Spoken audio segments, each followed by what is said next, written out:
Now, President Donald Trump has sought to counter criticism that his war on Iran lacked clear purpose and has listed explicit goals, which includes ensuring the country never obtained a nuclear weapon.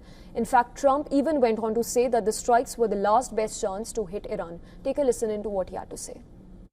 Our objectives are clear. First, we're destroying Iran's missile capabilities, and you see that happening on an hourly basis, and their capacity to produce brand new ones, and pretty good ones they make. Second, we're annihilating their Navy. We've knocked out already 10 ships.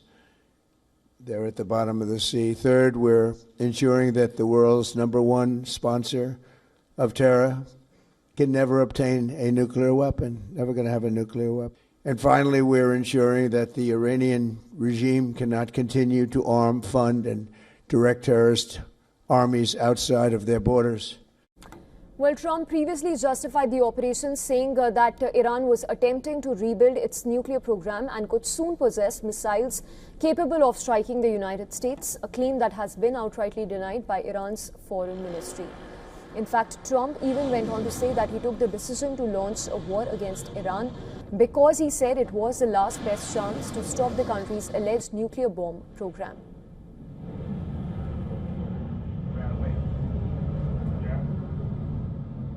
This was our last best chance to strike, what we're doing right now, and eliminate the intolerable threats posed by this sick and sinister regime.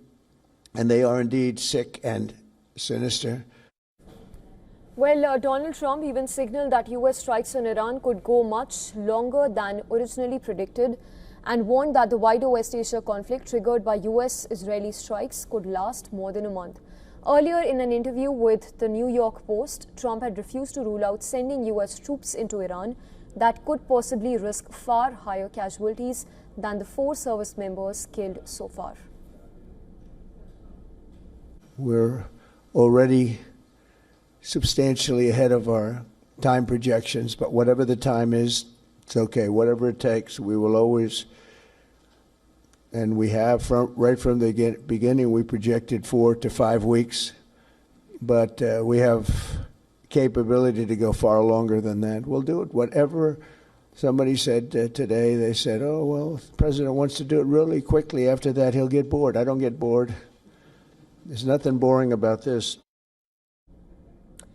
And joining us on the broadcast is Dr. Glenn Deason. He is a professor of international relations at University of Southeastern Norway.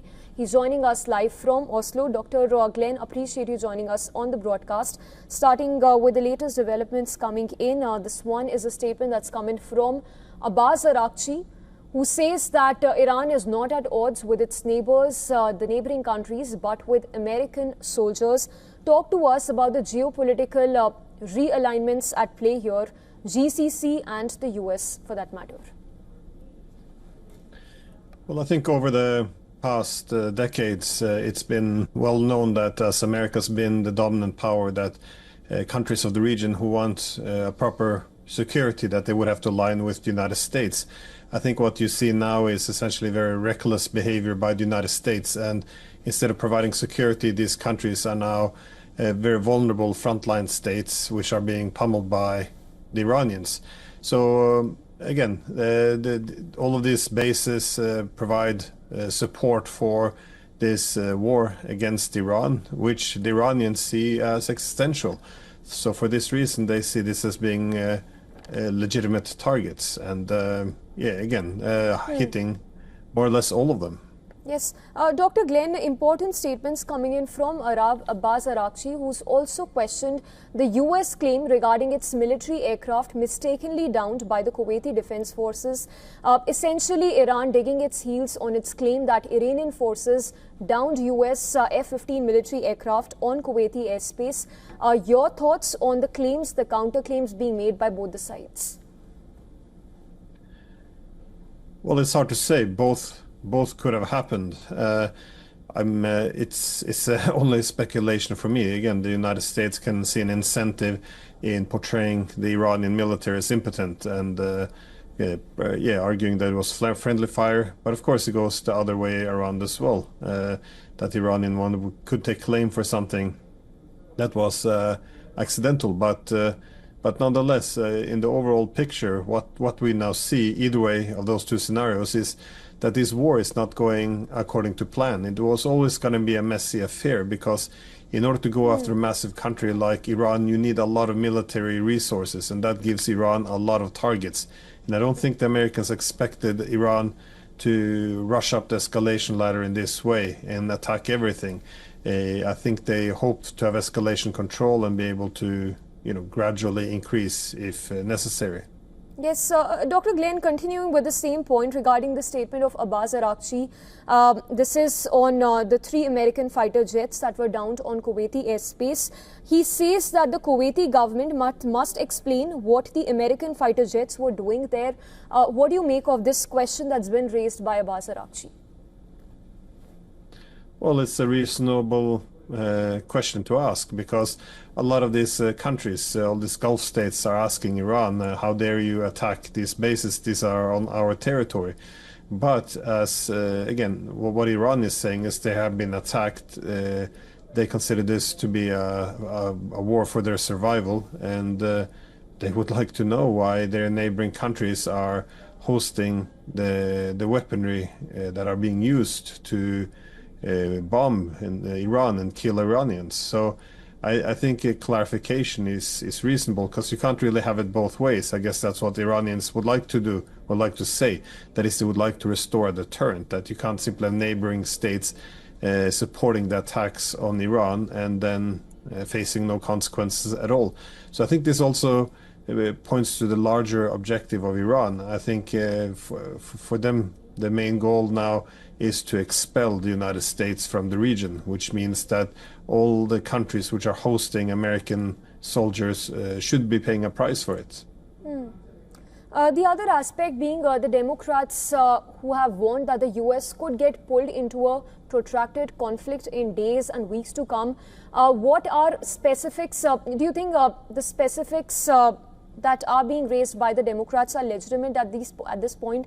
The specific objectives that the Democrats seek from the Trump administration to explain as far as these strikes are concerned?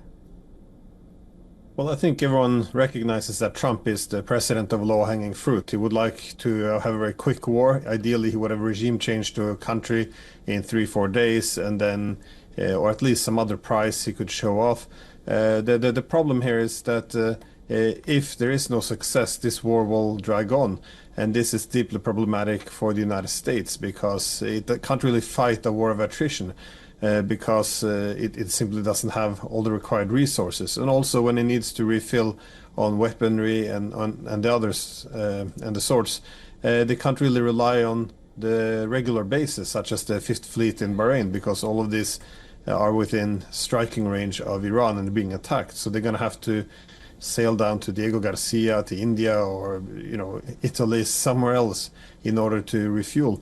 So it's the Americans are in a very difficult spot as their air defenses start to be expended, and also their missiles. Then they might have a big problem, because Iran, as long as Iran holds out for the long run, it can then see the balance of power shift more and more in its favor, as the US is less and less able of striking, and Iran then begins instead to draw out its more modern and newer missiles. So the hope is that for the Iranians, is the longer this war goes on, the more the power shifts in Iran's advantage. So I think for this reason, the Americans would like to get this done quickly.